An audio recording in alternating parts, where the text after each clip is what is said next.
This is little Polly, and I just brought her outside for about a half hour out in the sun today.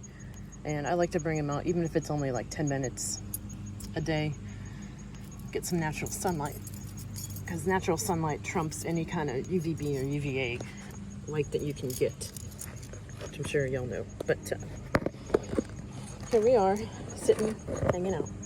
And the important thing with reptiles, if you bring them out, make sure you only bring out 1 or 2 at a time so you can manage them.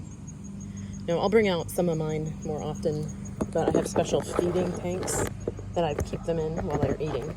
And while they're outside, I literally sit with them the entire time they're outside. And while I'm feeding them, and I put them back into their home tanks. I leave them in maybe 20 minutes after they seem to be done eating. And I take out all the extra food after about 8 minutes or so, but I let them stay in there for a little bit longer. And then I'll put them back in their main tank and then change the water and bring out, whoa, my goodness, Polly! I did not expect that. Polly has been very well behaved lately. I've been getting her out a lot inside, and I haven't had her out in about 3 days, and sometimes they freak out when they're outside because, as you can see, no roof. And it seems strange, but I've noticed with my reptiles that the ones that are captive bred and inside all the time, depending on the individual animal, but some of them freak out when they're outside, and some are fine. But it seems like if there's a roof over them, or if I have like a little shelter, if I'll put like a little, I don't know, like part of a box over them. I've done it before. I had a chair out here a couple times and experimented and had a kind of a little roof shelter over one side. And then I had them out during the non-covered side, and they did fine in the covered side and freaked out when I brought them out uncovered. So obviously uncovered.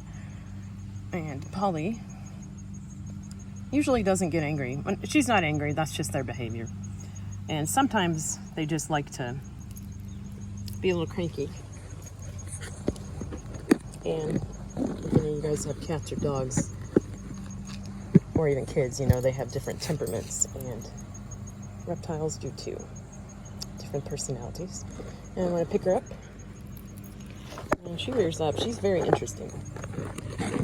Obviously an alligator snapping turtle, because I've never had the opportunity to have one until they became available, captive bred, of course.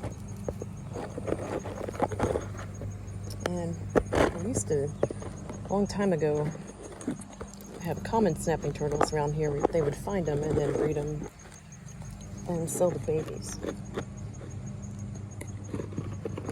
So common snapping turtles I've had my entire life.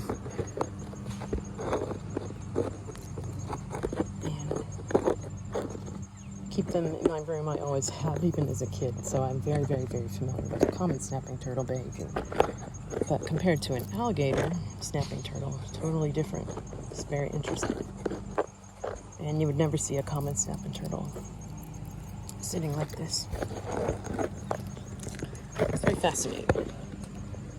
But generally speaking, when you pick them up, they will open up their mouth. But if you get them out a lot, they do seem to tame down a lot. Do you tame down, Polly? Did you tame down? Did you not tame down?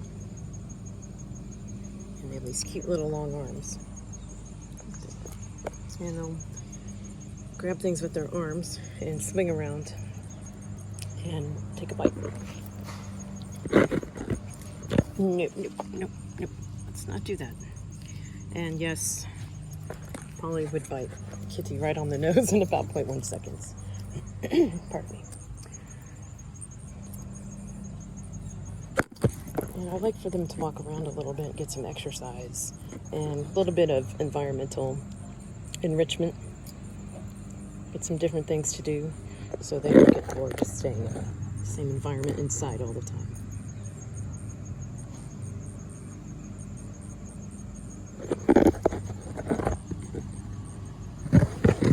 Okay, little Polly, time to go back.